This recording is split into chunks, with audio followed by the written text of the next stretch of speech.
अस्सलाम वालेकुम नाज़रीन, आरपी न्यूज़ के साथ मैं हूं मुख्तार मलिक। सबसे पहले एक नज़र आज की अहम तरीन खबरों पर। हाजीपुर में साबिक नाज़िम सरदार जहां मोहम्मद नासिर बुर्रा एडवोकेट की ईद मिलन पार्टी में सरदार नसरुल्लाह खान दृशक, सरदार हसनैन बहादुर खान दृशक, सरदार मोहम्मद आतिफ अली खान दृशक, सरदार जाम मोहम्मद अकमल बुर्रा समेत दीगर सियासी और समाजी शख्सियात ने शिरकत की है। ढोल की थाप पर मेहमानों का इस्तकबाल किया गया। इस मौके पर सरदार हसनैन दृशक ने दबंग खिताब किया, जिसमें उन्होंने कहा कि जाली मीडिएट से बनने वाली हुकूमत अवाम को रिलीफ देने में मुकम्मल नाकाम हो चुकी है।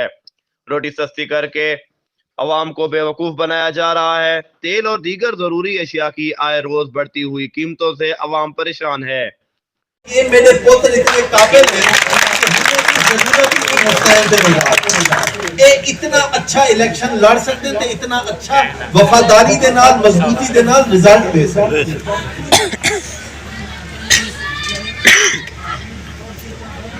असादा है बहुत मुख्तलिफ दौर के गुजर, इलेक्शन बहुत बेमायनी चीज है।